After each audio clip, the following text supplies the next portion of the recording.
Hati doa ya. Tuhan Yesus, Tuhan kami bersyukur atas kesempatan demi kesempatan yang telah Dikau berikan selama 1 tahun ini untuk kami belajar untuk lebih mengasihi Tuhan setiap harinya. Tuhan, kami tahu kami sering gagal, tapi biarlah melalui kitab Wahyu ini kami kembali menyadari bahwa hanya Engkaulah Allah kami. Engkaulah Raja di atas segala raja. Tuhan, biarlah firman ini juga kembali menguduskan dan membawa kami menjadi orang Kristen yang normal. Oh, sehingga orang lain melihat kami, mereka melihat Engkau. Terima kasih Tuhan, kami berdoa, kami mengucap syukur, tapi juga teman-teman yang belum bisa hadir, sertailah mereka. Amin. Oke, kita akan baca terlebih dahulu, lalu nanti ada penjelasan di akhir ya. Oke, kita akan baca sesuai dengan urutan yang ada. Ya, kita baca seperti biasa, subjudulnya sama-sama. Amin ya, 1, 2, 3. Perjamuan yang besar. 17. Lalu aku melihat seorang malaikat berdiri di dalam matahari dan dia berseru dengan suara nyaring kepada semua burung yang terbang tinggi di langit. Marilah ke sini dan berkumpullah untuk turut dalam perjamuan Allah, perjamuan yang besar. Supaya kamu makan daging semua raja, dan daging semua panglima, dan daging semua pahlawan, dan daging semua kuda, dan daging semua penunggangnya, dan daging semua orang, baik yang merdeka maupun hamba, baik yang kecil maupun yang besar. Dan kebinasaan antikristus dan nabi palsu. Ayat 19, kemudian aku melihat binatang itu dan raja-raja di bumi serta tentara-tentara mereka telah berkumpul untuk melakukan peperangan melawan penunggang kuda itu dan tentaranya. Binatang itu pun tertangkap dan bersama-sama dengan dia, nabi palsu yang telah mengadakan tanda-tanda di depan matanya sehingga mengesatkan mereka yang telah menerima tanda dari binatang itu dan telah menyembah patungnya. Keduanya dilemparkan hidup-hidup ke dalam lautan api yang menyala-nyala dengan belela. Semua orang lain dibunuh dengan pedang yang keluar dari mulut penunggang kuda itu, dan semua burung kenyang oleh daging mereka.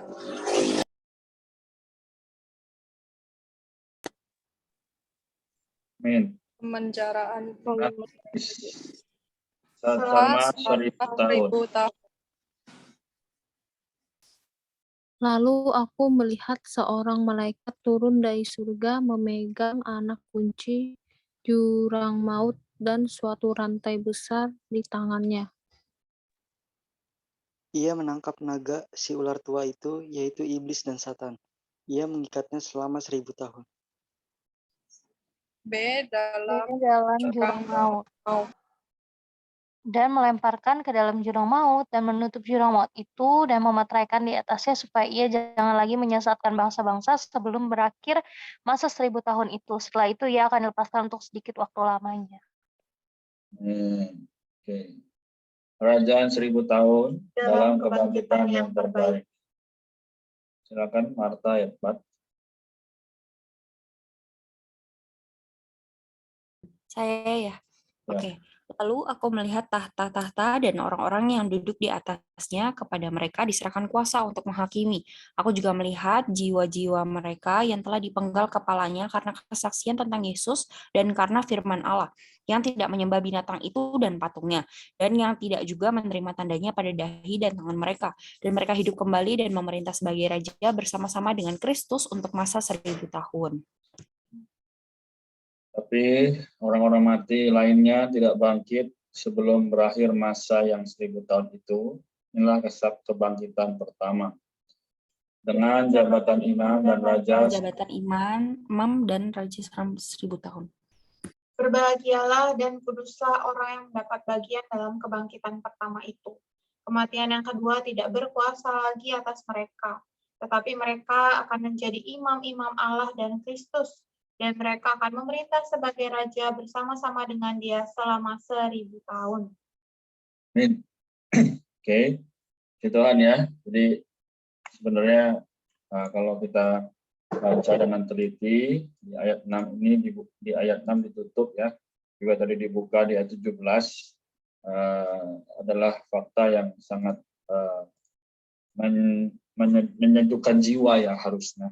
Jadi di awal dibuka, melihat seorang malaikat berdiri dalam matahari, dan dia berseru dengan suara nyaring kepada semua orang yang terbang tinggi di langit. Marilah ke sini dan berkumpul untuk turut dalam perjamuan Allah, perjamuan yang besar.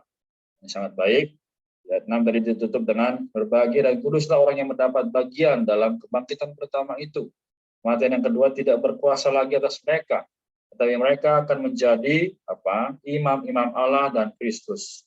Dan mereka akan memerintah sebagai raja bersama-sama dengan dia selama 1000 tahun. Oke, jadi ini dibuka dan ditutup dengan perkara yang sangat baik ya. Kalau gitu kita lanjutkan dengan baca beberapa catatan kaki. Nanti sisanya teman-teman boleh baca pribadi lagi catatan kakinya. Ya, setelah itu kita akan sharing ya.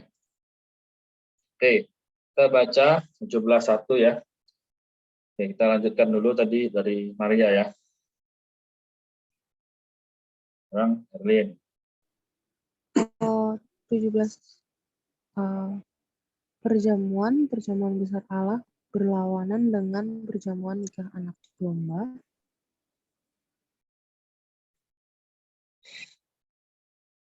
Ya, lanjutnya. Kita ya. Sorry, yang kali nomor ke berapa ya kok? Ini nikah. Perjamuan nikah anak domba adalah perjamuan besar Allah untuk burung-burung yang diundang. Amin. Oke. Nanti kita bahas ya. Lanjutkan dulu di 21.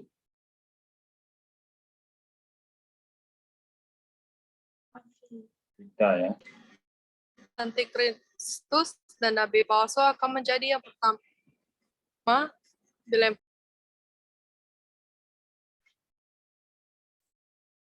Sepertinya jaringannya. Oke, lanjut. Berbeda. Bisa. Berbeda dengan orang-orang lain yang binasa, mereka akan dilemparkan hidup-hidup ke dalam lautan api tanpa melalui kematian dan kebangkitan.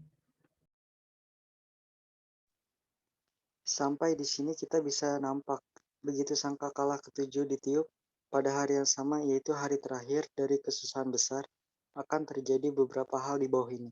1. Kerajaan dunia akan menjadi kerajaan Kristus. 2. Kaum saleh yang telah mati akan bangkit dan terangkat bersama kaum saleh yang masih hidup. 3. Kedua orang saksi akan bangkit dan terangkat. 4. Kristus akan melaksanakan penghakiman di tahta pengadilannya untuk memberi pahala kepada pemenang. 5. Pernikahan anak domba dengan para pemenang. 6. Kristus dan para pemenang yang baru dinikahinya akan datang ke bumi untuk mengalahkan antikristus dan membinasakan mereka yang membinasakan bumi dalam perang Harmagedon, serta menampakkan antikristus dan nabi palsu ke dalam lautan api. 7. Melalui perang Harmagedon, Kristus akan menolong Israel terlepas dari kepungan antikristus, dan seluruh keluarga Israel akan bertobat dan beroleh selamat. 8.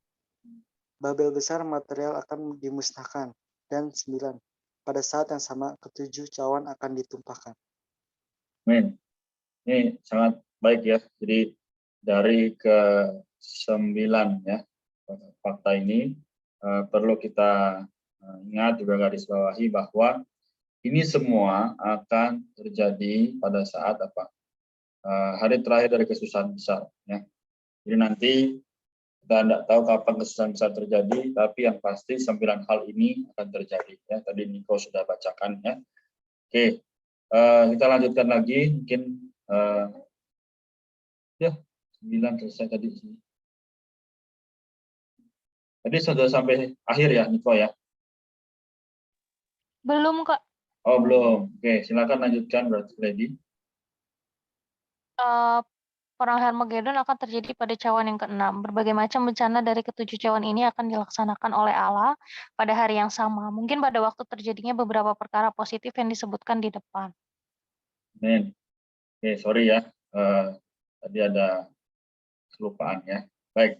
Jadi kalau kita sadari bahwa hari ini kita melihat ya, nanti kita akan bahas juga sama-sama ya. Kita mungkin baca yang terakhir ini ya, 41. Silakan Marta.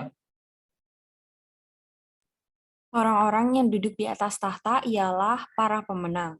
Pada saat ini, mereka sudah duduk di atas tahta dan kuasa untuk menghakimi telah diberikan kepada mereka. Ya, mendapat kuasa untuk menghakimi berarti mendapat kerajaan. Hal ini menunjukkan mereka telah mendapatkan kerajaan dan kini sedang menikmatinya. Amin ya. Oke, ini sudah kita baca sampai di sini. Nanti sisanya teman-teman boleh baca pribadi lagi ya. Oke, kita lihat. Kita akan mulai sedikit. Ini teman-teman boleh tambahkan kalau ada yang mau tambahkan atau bertanya. Kalau kita tadi baca catatan kakinya, sebenarnya makna dari kehidupan orang Kristen hari ini adalah terus-menerus memiliki satu penghidupan yang mau diperintah oleh Raja. Dan Raja ini, dia akan segera datang. Namun, apakah sikap kita? Apakah persiapan kita? Ya, kalau misal kita bilang, Tuhan aku mengasihimu, ya, tapi kita nggak masuk dalam perjamuan. Ya, seperti misalnya, ya kemarin saya sudah beri contoh ya, ada teman kita ulang tahun, kita bilang, ya, I love you my friend, ya, tapi kita nggak datang ke acaranya. Nah ini apa artinya? Ya hanya lip service ya, atau pelayanan bibir, tapi di dalam hati tidak sungguh-sungguh. Nah maka sekarang ya kondisi manusia dapat terlihat dari apa? Ya tadi dikatakan di sini perjamuan adalah untuk burung-burung yang diundang. Burung-burung di sini bukan berarti ya kita disamakan seperti burung ya, tapi ini hanya perlambangan ya, karena dalam Alkitab semua baik perjanjian lama maupun perjanjian baru semuanya adalah lambang dari apa yang akan datang. Oke, lalu berikutnya tadi di ayat yang ke-19 juga cukup baik ya. Jadi katakan kemudian aku melihat binatang itu dan raja-raja di bumi serta tentara-tentara mereka berkumpul ya untuk melakukan peperangan melawan penunggang kuda itu dan tentaranya. Nah, jadi sekali lagi ini adalah seperti iblis ya dengan seluruh pengikutnya di bumi akan berperang melawan apa? Penunggang kuda putih ya. Jadi mereka ini ya kita tahu bahwa orang yang beriman baik yang sudah terangkat maupun yang hari ini masih berjuang untuk hidup kudus di hadapan Allah akan menjadi tentaranya di sini ya. Ini 19 ayat 14 tadi ya kemarin ya. Semua pasukan yang di surga mengikuti dia, mereka menunggang kuda putih dan memakai lenan halus yang putih bersih. Putih artinya kudus, tidak ada noda ya. Seperti contoh ini baju saya putih ya, tapi kalau sampai ada noda ya sedikit ini aja misalnya tinta atau apa ya pasti kelihatan, itu akan menjadikan orang-orang beriman juga ternoda. Nah sekarang kita melihat bahwa sebenarnya Allah itu maunya apa sih di atas hidup kita, ya kan? Kenapa Allah mau kita menjadi orang muda yang mengekspresikannya? Tidak lain dan tidak bukan adalah untuk apa? Untuk membawa kita menjadi para pemenang. Ya, jadi sekali lagi teman-teman, nanti kalau ada waktu di akhir saya mungkin akan tambahkan sedikit. Ya, jadi moga kita terus-menerus memiliki satu penghidupan yang mau berperang bersama Dia. Hari ini kita berperang. Di mana buktinya? Efesus pasal 6, ya enggak? Dibilang apa? Ada ingat Efesus 6, 12 sampai 18 itu berbicara lawanan kita bukan melawan darah dan daging, tapi melawan penguasa-penguasa jahat udara ya dan sebagainya. Amin. Saya sampai di sini dulu. Ada yang mau bertanya atau menyampaikan apa yang didapat? Silakan.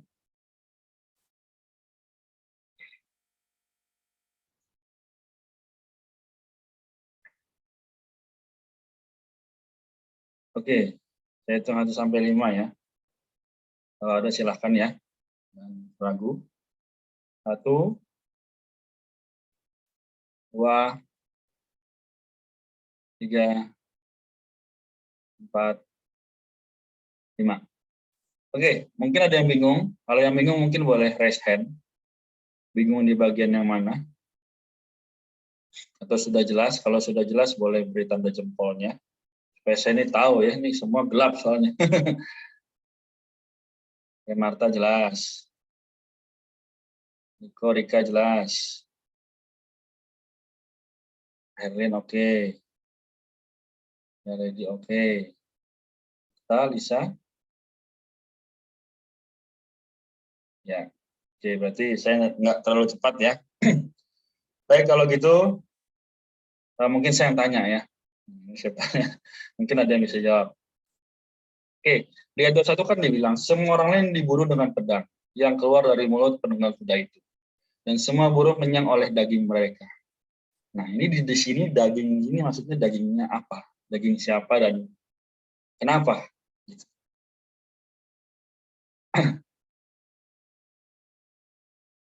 Ada yang mau coba jawab?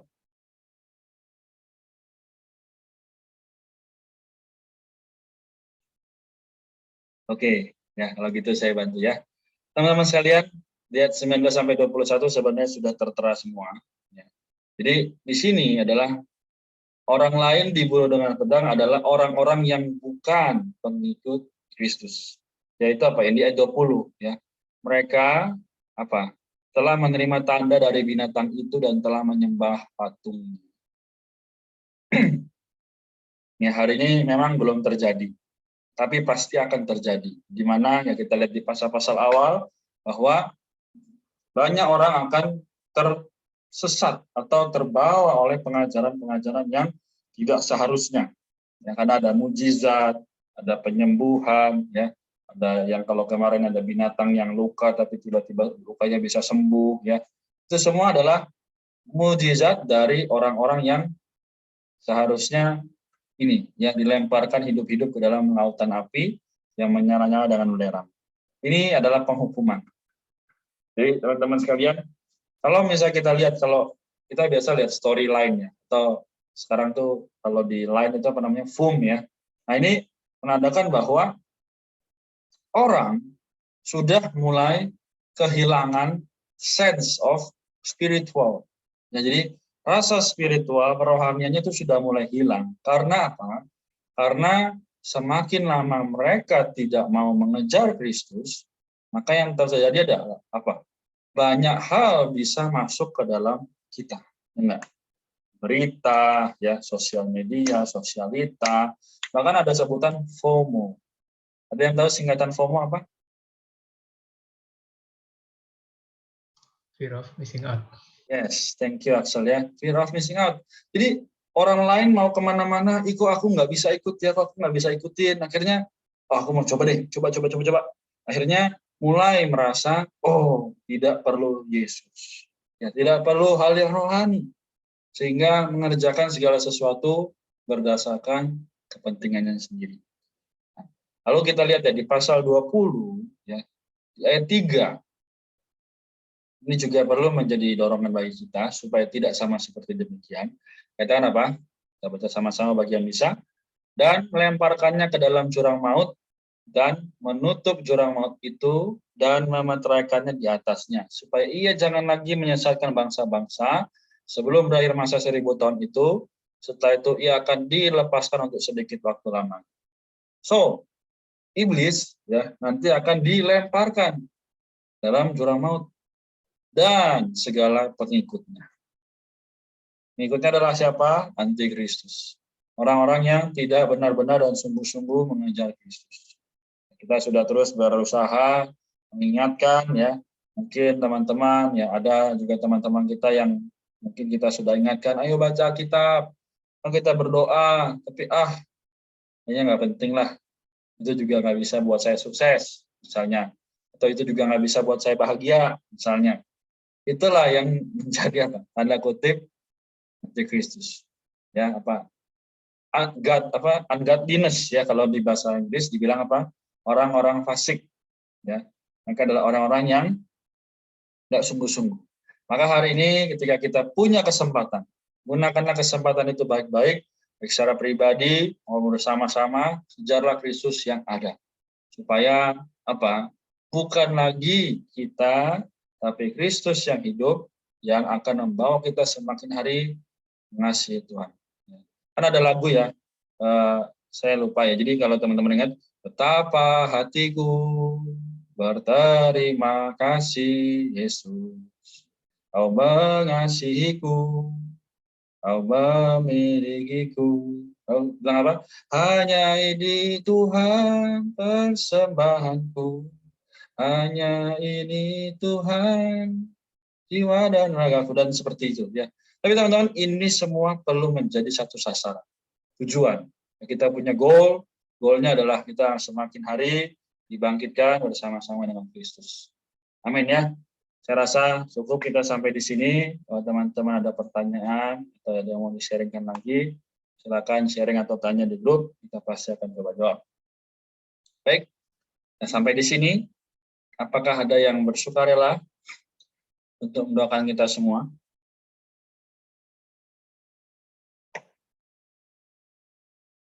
Aku boleh, Kak? Ya, silakan. Amin. Teman-teman, mari kita bersatu sama-sama di dalam doa. Tuhan Yesus, terima kasih malam hari ini Engkau telah menyertai kami membaca firman-Mu, sehingga malam hari ini pun kami bisa mengenal apa yang tertulis, Tuhan, mengenai apa yang akan datang. Tuhan, mohon Engkau juga berikan kepada kami satu hati yang setia, bahkan bisa setia sampai akhir nanti ketika Engkau datang kembali. Tuhan, mohon Engkau juga berkati kami, berikanlah kesehatan bagi kami Tuhan, supaya kami dapat terus setia juga untuk membaca firman-Mu. Tuhan Yesus berkati masing-masing teman-teman dengan aktivitasnya, ada yang ujian, Tuhan ada yang bekerja, mohon Dikau sertai, Dikau rahmati, sehingga Tuhan di dalam kehidupan pun Tuhan kami tidak memisahkan yang rohani dan juga pekerjaan kami, sehingga kami pun di dalam urusan kami bisa mengandalkan diri-Mu. Tuhan, sehingga Tuhan di dalam kehidupan kami pun, Tuhan kami bisa menjadi pemenang-pemenang hari ini. Tuhan Yesus, terima kasih Tuhan. Amin. Amin. Terima kasih, Martha. Baik, kita sampai di sini. Ya.